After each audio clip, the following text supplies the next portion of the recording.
Middlemarch Book 8, Sunset and Sunrise. Finale. Every limit is a beginning as well as an ending. Who can quit young lives after being long in company with them, and not desire to know what befell them in their after years? For the fragment of a life, however typical, is not the sample of an even web. Promises may not be kept, and an ardent outset may be followed by declension. Latent powers may find their long-waited opportunity. A past error may urge a grand retrieval. Marriage, which has been the bourne of so many narratives, is still a great beginning, as it was to Adam and Eve, who kept their honeymoon in Eden, but had their first little one among the thorns and thistles of the wilderness.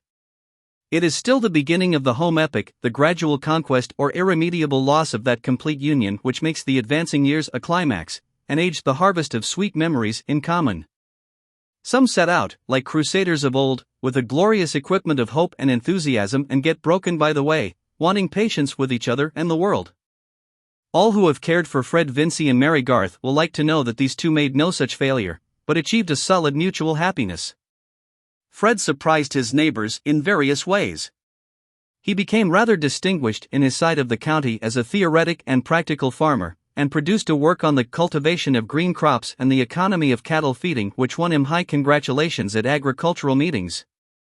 In Middlemarch, admiration was more reserved. Most persons there were inclined to believe that the merit of Fred's authorship was due to his wife, since they had never expected Fred Vincy to write on turnips and mangelwurzel.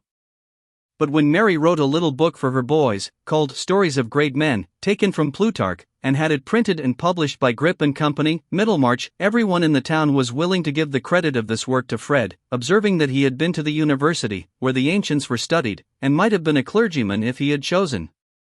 In this way it was made clear that Middlemarch had never been deceived, and that there was no need to praise anybody for writing a book, since it was always done by somebody else. Moreover, Fred remained unswervingly steady. Some years after his marriage he told Mary that his happiness was half owing to fair brother, who gave him a strong pull-up at the right moment. I cannot say that he was never again misled by his hopefulness. The yield of crops or the profits of a cattle sale usually fell below his estimate, and he was always prone to believe that he could make money by the purchase of a horse which turned out badly, though this, Mary observed, was of course the fault of the horse, not of Fred's judgment. He kept his love of horsemanship, but he rarely allowed himself a day's hunting, and when he did so, it was remarkable that he submitted to be laughed at for cowardliness at the fences, seeming to see Mary and the boys sitting on the 5-barred gate, or showing their curly heads between hedge and ditch. There were 3 boys. Mary was not discontented that she brought forth men children only, and when Fred wished to have a girl like her, she said, laughingly, that would be too great a trial to your mother. Mrs. Vincy, in her declining years, and in the diminished luster of her housekeeping, was much comforted by her perception that 2 at least of Fred's boys were real Vincys, and did not feature the Garths. But Mary secretly rejoiced that the youngest of the 3 was very much what her father must have been when he wore a round jacket, and showed a marvelous nicety of aim in playing at marbles, or in throwing stones to bring down the mellow pears.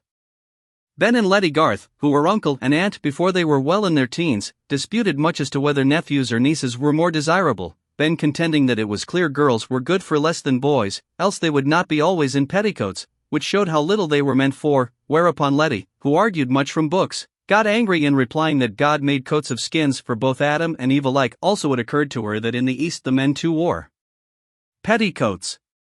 But this latter argument, obscuring the majesty of the former, was one too many, for Ben answered contemptuously, the more spoonies they, and immediately appealed to his mother whether boys were not better than girls. Mrs. Garth pronounced that both were alike naughty, but that boys were undoubtedly stronger, could run faster, and throw with more precision to a greater distance. With this oracular sentence Ben was well satisfied, not minding the naughtiness, but Letty took it ill, her feeling of superiority being stronger than her muscles. Fred never became rich. His hopefulness had not led him to expect that, but he gradually saved enough to become owner of the stock and furniture at Stone Court, and the work which Mr. Garth put into his hands carried him in plenty through those bad times which are always present with farmers. Mary, in her matronly days, became as solid in figure as her mother, but, unlike her, gave the boys little formal teaching, so that Mrs. Garth was alarmed lest they should never be well grounded in grammar and geography. Nevertheless, they were found quite forward enough when they went to school, perhaps, because they had liked nothing so well as being with their mother. When Fred was riding home on winter evenings he had a pleasant vision beforehand of the bright hearth and the wainscoted parlor, and was sorry for other men who could not have Mary for their wife, especially for Mr. Fairbrother. He was 10 times worthier of you than I was, Fred could now say to her, magnanimously. To be sure he was, Mary answered, and for that reason he could do better without me. But you, I shudder to think what you would have been, a curate in debt for horse hire and cambric pocket handkerchiefs. On inquiry it might possibly be found that Fred and Mary still inhabit Stone Court, that the creeping plants still cast the foam of their blossoms over the fine stone wall into the field where the walnut trees stand in stately row, and that on sunny days the two lovers who were first engaged with the umbrella ring may be seen in white-haired placidity at the open window from which Mary Garth, in the days of old Peter Featherstone, had often been ordered to look out for Mr. Lydgate. Lydgate's hair never became white. He died when he was only 50, leaving his wife and children provided for by a heavy insurance on his life. He had gained an excellent practice, alternating, according to the season, between London and a continental bathing place, having written a treatise on gout, a disease which has a good deal of wealth on its side. His skill was relied on by many paying patients, but he always regarded himself as a failure. He had not done what he once meant to do. His acquaintances thought him enviable to have so charming a wife, and nothing happened to shake their opinion. Rosamond never committed a second compromising indiscretion. She simply continued to be mild in her temper, inflexible in her judgment, disposed to admonish her husband, and able to frustrate him by stratagem. As the years went on he opposed her less and less, whence Rosamond concluded that he had learned the value of her opinion. On the other hand, she had a more thorough conviction of his talents now that he gained a good income, and instead of the threatened cage in Bride Street provided one all flowers and gilding, fit for the bird of paradise that she resembled. In brief, Lydgate was what is called a successful man. But he died prematurely of diphtheria, and Rosamond afterwards married an elderly and wealthy physician, who took kindly to her 4 children.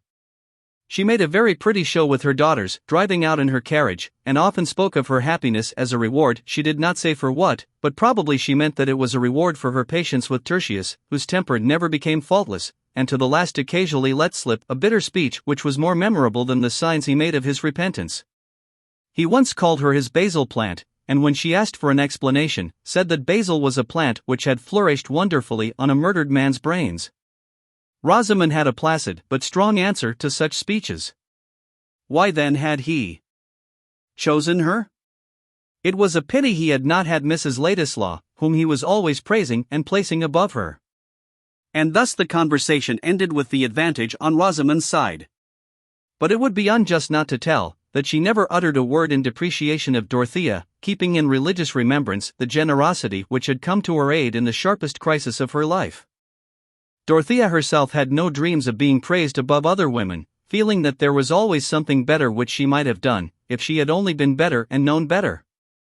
Still, she never repented that she had given up position and fortune to marry Will Ladislaw, and he would have held it the greatest shame as well as sorrow to him if she had repented. They were bound to each other by a love stronger than any impulses which could have marred it. No life would have been possible to Dorothea which was not filled with emotion, and she had now a life filled also with a beneficent activity which she had not the doubtful pains of discovering and marking out for herself. Will became an ardent public man, working well in those times when reforms were begun with a young hopefulness of immediate good which has been much checked in our days, and getting at last returned to Parliament by a constituency who paid his expenses. Dorothea could have liked nothing better, since wrongs existed, than that her husband should be in the thick of a struggle against them, and that she should give him wifely help. Many who knew her thought it a pity that so substantive and rare a creature should have been absorbed into the life of another, and be only known in a certain circle as a wife and mother. But no one stated exactly what else that was in her power she ought rather to have done, not even Sir James Chettam, who went no further than the negative prescription that she ought not to have married Will Ladislaw. But this opinion of his did not cause a lasting alienation, and the way in which the family was made whole again was characteristic of all concerned. Mr. Brooke could not resist the pleasure of corresponding with Will and Dorothea, and one morning when his pen had been remarkably fluent on the prospects of municipal reform, it ran off into an invitation to the Grange, which, once written, could not be done away with at less cost than the sacrifice, hardly to be conceived, of the whole valuable letter.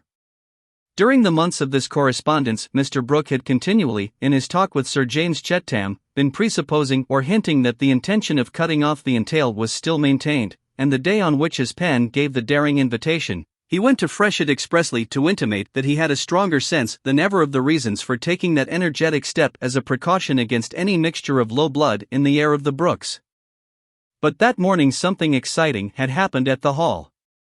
A letter had come to Celia which made her cry silently as she read it, and when Sir James, used to see her in tears, asked anxiously what was the matter, she burst out in a wail such as he had never heard from her before. "Dorothea has a little boy. And you will not let me go and see her. And I am sure she wants to see me. And she will not know what to do with the baby, she will do wrong things with it. And they thought she would die. It is very dreadful. Suppose it had been me and little Arthur, and Dodo had been hindered from coming to see me.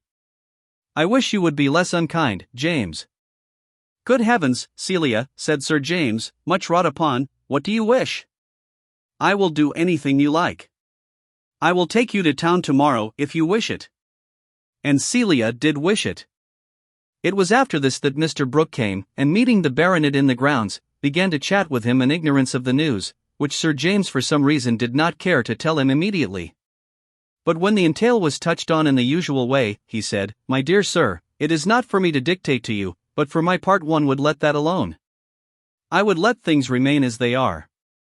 Mr. Brooke felt so much surprised that he did not at once find out how much he was relieved by the sense that he was not expected to do anything in particular. Such being the bent of Celia's heart, it was inevitable that Sir James should consent to a reconciliation with Dorothea and her husband. Where women love each other, men learn to smother their mutual dislike. Sir James never liked Ladislaw, and will always prefer to have Sir James's company mixed with another kind. They were on a footing of reciprocal tolerance which was made quite easy only when Dorothea and Celia were present. It became an understood thing that Mr. and Mrs. Ladislaw should pay at least 2 visits during the year to the Grange, and there came gradually a small row of cousins at Freshet who enjoyed playing with the 2 cousins visiting Tipton as much as if the blood of these cousins had been less dubiously mixed. Mr. Brooke lived to a good old age, and his estate was inherited by Dorothea's son, who might have represented Middlemarch, but declined, thinking that his opinions had less chance of being stifled if he remained out of doors.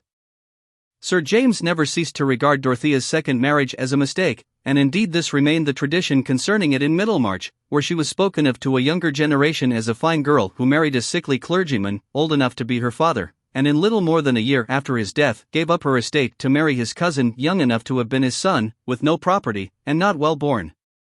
Those who had not seen anything of Dorothea usually observed that she could not have been a nice woman, else she would not have married either the one or the other. Certainly those determining acts of her life were not ideally beautiful. They were the mixed result of young and noble impulse struggling amidst the conditions of an imperfect social state, in which great feelings will often take the aspect of error, and great faith the aspect of illusion. For there is no creature whose inward being is so strong that it is not greatly determined by what lies outside it. A new Teresa will hardly have the opportunity of reforming a conventual life, any more than a new Antigone will spend her heroic piety in daring all for the sake of a brother's burial. The medium in which their ardent deeds took shape is forever gone. But we insignificant people with our daily words and acts are preparing the lives of many Dorotheas, some of which may present a far sadder sacrifice than that of the Dorothea whose story we know. Her finely touched spirit had still its fine issues, though they were not widely visible. Her full nature, like that river of which Cyrus broke the strength, spent itself in channels which had no great name on the earth. But the effect of her being on those around her was incalculably diffusive, for the growing good of the world is partly dependent on unhistoric acts, and that things are not so ill with you and me as they might have been, is half owing to the number who lived faithfully a hidden life, and rest in unvisited tombs.